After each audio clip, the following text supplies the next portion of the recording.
阿含经，佛陀对人类下的第一个诊断。这个诊断只有一个字，苦。但这个苦字的意思跟你以为的完全不一样。它不是说你正在受罪，也不是说人生很惨，它是说你追求快乐的那套方式从底层就是错的，你越努力追越追不到。不是因为你运气差，而是因为快乐这个东西的运行机制就不是你以为的那样。2500年前，有一个人把这件事看穿了，然后用4句话把人类痛苦的底层结构拆了个干干净净。这4句话至今没有人能从核心结构上证伪。Hello， 大家好，我是王立杰。上一期我们飞了一遍整个系列的5层博物馆，今天正式开始走进第一个展厅。我说过，如果整个佛学是一棵大树，阿含经就是种子。阿含经是佛陀在世时的教导，弟子们在他去世之后凭记忆整理而成。关于佛陀的生平故事、僧团的历史，我在历史脉络那个系列里有详细讲过，今天不重复，今天只做一件事，拆开佛陀亲口说的核心教义，看看他到底在说什么，以及这些话跟你今天早上醒来之后的每一个念头有什么关系。佛陀悟道之后第一次公开讲法，在鹿野苑面对5个曾经跟他一起苦修的同伴，讲的就是四圣谛。你可以把四圣谛理解成一份诊断报告，跟你去医院看病的流程一模一样。第一步，症状是什么？第二步，病因是什么？第三步，这个病能不能治好？第四步，具体的治疗方案。苦、集、灭、道，对应的就是症状、病因、预后和处方。2500年前，佛陀做的事情本质上就是给全人类开了一张诊断书。先看第一谛，苦谛，这是整个佛学最容易被误解的地方。很多人一听一切皆苦就炸了。我昨天吃火锅吃得很开心，你告诉我这也是苦。我跟朋友去旅行拍了很多好看的照片，你告诉我这也是苦。你是不是有病？佛陀用的这个词，巴利文叫都卡，音译为杜卡，它的本意不是痛苦。这个词最原始的意思是一个轴孔没有对准的轮子，你推着它走，它一直在晃，一直在磨，一直不顺畅。它描述的不是惨，而是不对劲。翻译成今天的话，最精确的说法是不满足感。佛陀把这种不满足感分成了3层。第一层叫苦苦，就是赤裸裸的痛，牙疼、失恋、被裁员、亲人去世。这一层不需要解释，谁都懂。第二层叫坏苦，这就开始厉害了。你吃火锅很开心，对吧？但你有没有注意到，从你吃第一口到吃完最后一口，快乐一直在衰减。第一口是巅峰，后面每一口都在走下坡路。如果快乐本身是真实的、持久的，它应该越吃越开心才对。但它不是，它自带一个倒计时器。你去旅行，第1天兴奋得不得了，第3天觉得还行，第5天开始想家。不是旅行变差了，是你的快感阈值自动上调了。神经科学管这个叫享乐适应。多巴胺系统天生就是一个追逐差值的系统，它奖励的不是满足，而是比预期好。这个差值一旦一个刺激变成常态，多巴胺就撤了。你以为你在追快乐，其实你在追一个永远在前移的锚点。第3层叫醒苦，这是最深的一层，也是最难接受的。即使你既没有受苦，也没有在享受消退期，你只是坐在那里什么都没发生，但你的意识每一刻都在变化，你的身体每一个细胞都在衰老，你所依赖的一切条件都在流动。这种无常本身就是一种深层的不安，你平时感觉不到它，但它一直在后台运行，就像手机里那些你不知道的后台进程，你看不到它们，但它们在消耗你的电量。当你半夜突然醒来，莫名其妙地感到一阵空虚，没有具体原因，但就是觉得哪里不对，那就是行苦再浮出水面。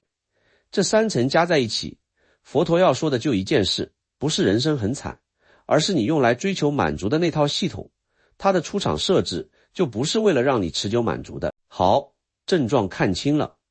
接下来看病因。第二谛叫集谛，集就是聚集，是什么在聚集？是可爱。巴利文叫 tanha， 梵文对应是 trisna， 直译就是渴，不是一般的想要，是那种嗓子着火一样的，不达目的不罢休的渴。佛陀把可爱也分了3种。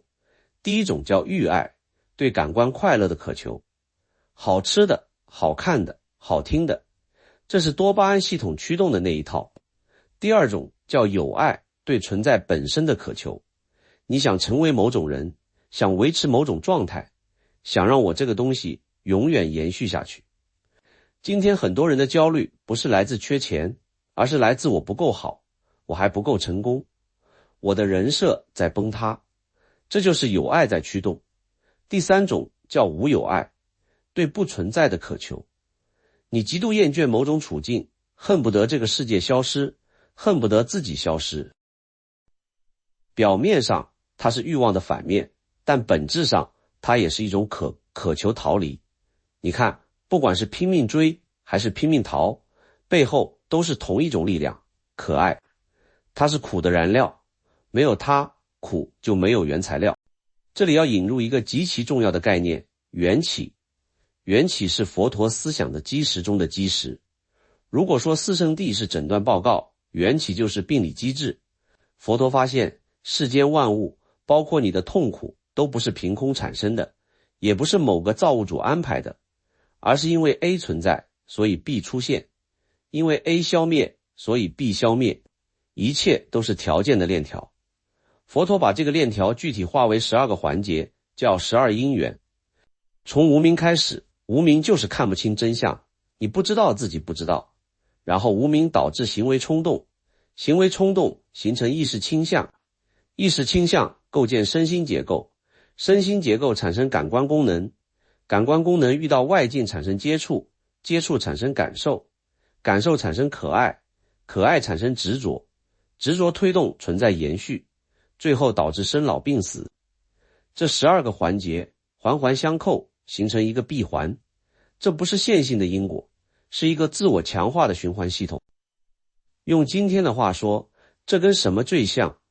跟上瘾的神经回路，刷短视频的机制，你想想看，无聊也就是无明的一种表现，触发你拿起手机，手指开始滑动，看到有趣的内容产生快感，快感触发再看一个的冲动，冲动变成习惯，习惯变成你每天3个小时的屏幕时间，3个小时之后你感到空虚和自责，也就是生老病死的微缩版，然后这个空虚感本身又触发新一轮的无聊，循环重启。佛陀2500年前描述的12因缘，就是你今天在手机上经历的多巴胺循环的底层框架，差别只在于它的描述覆盖的不只是一个下午，而是整个生命乃至生生世世。但佛陀不是一个只会诊断不给方案的医生，他说了第三谛，灭谛。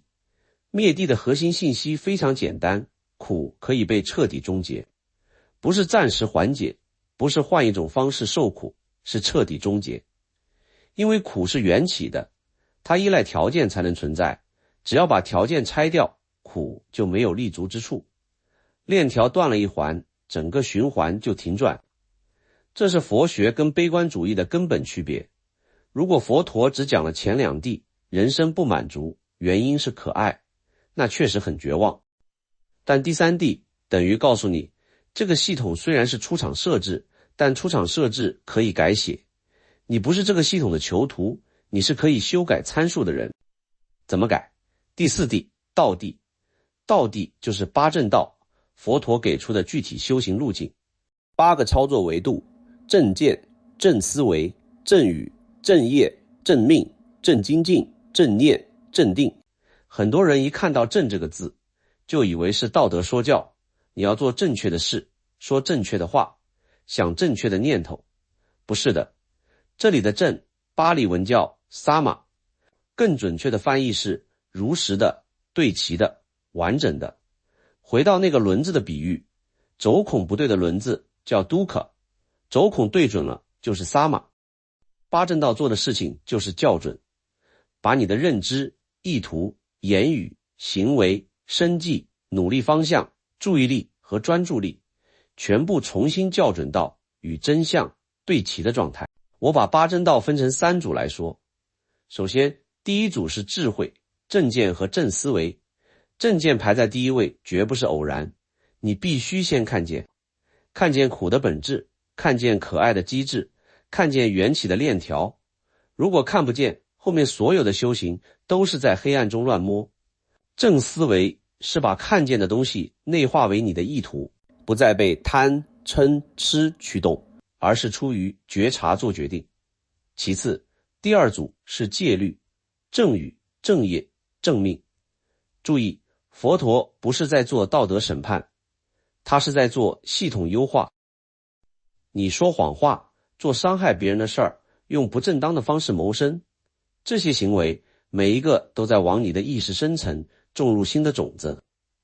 用我们在之前唯识学系列里建立的框架来说，每一次现行都在熏种子，种子会在未来的因缘下再次现行。所以戒律不是束缚，是你停止给自己制造新的痛苦源头的操作。第三组是禅定，正精进、正念、正定。正精进是能量的方向，把力气用在对的地方。正念是觉知的持续在场，你知道自己此刻在做什么，想什么，感受什么。正定是注意力的深度安住，当注意力被稳定地锚定在一个对象上，识神失去了制造妄想的原材料，念头自行减弱。这跟我们之前在打坐那一期讲过的神经科学原理完全吻合。冥想中前额叶对默认模式网络的抑制效应，就是正念和正定在大脑层面的神经对应物。你有没有发现八正道的结构跟今天认知行为疗法的逻辑惊人的相似？认知行为疗法也是3步走。第一步，识别你的自动化思维模式；第二步，调整你的行为习惯；第三步，训练你的注意力和情绪调节能力。2500年前佛陀在菩提树下琢磨出来的路径图，跟今天心理治疗领域最有循证基础的方法论，在结构上几乎完全对齐。但佛陀走的比认知行为疗法远得多。认知行为疗法的目标是让你功能正常，缓解焦虑，管理抑郁，重建日常生活。佛陀的目标是让你看穿功能正常本身也是一种更精致的不满足状态。他不是要你从不开心变成开心，而是要你看透开心和不开心都是可爱制造的产品，然后从这整个系统中醒过来。这就是四圣谛最精妙的地方。它不像很多心灵鸡汤告诉你只要换个心态就好了，那是在苦的表面贴创可贴。它是拿着手术刀直接切到根部。你痛苦不是因为世界对你不好，而是因为你对世界的运作方式有一个根本性的误判。你以为满足感可以通过获取来积累，但缘起法则告诉你，一切获取到的东西都是条件的临时聚合，条件一变它就散了。用今天投资圈的话说，你以为你在做多幸福，其实你做多的是一个自带衰减系数的资产。佛陀不是让你不投资，而是让你看清楚这个资产的真实属性。看清之后，你的整个投资策略自然会变。所以你现在明白为什么我说四圣谛2500年没人能从核心结构上证伪了吗？因为它不是一个观点，不是一个信仰立场，它是一个结构性的诊断。你可以不喜欢这个诊断，就像你可以不喜欢体检报告上的数字，但你没法说它是错的。神经科学证实了享乐适应的存在，心理学证实了可爱驱动的成瘾模型，进化生物学解释了为什么自然选择把不满足设定为生物的默认状态，因为满足的个体不会继续繁殖。佛陀用内观走到的地方，现代科学从外部实验走到了同一个地方，但佛陀多走了一步，这一步才是真正让人背脊发凉的。这也是佛陀的洞见和现代进化心理学分道扬镳的地方。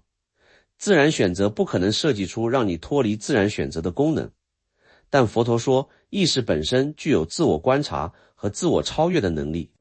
你不是被程序锁死的机器，你是一个可以读到自己源代码的系统。这个能力本身就是觉醒的入口。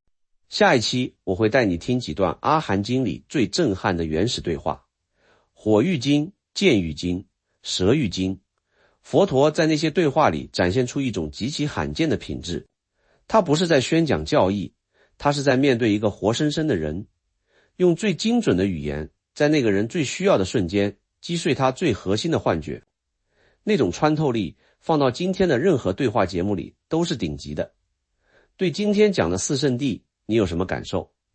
特别是坏苦这个概念，你生活中有没有特别深刻的快乐在消退的体验？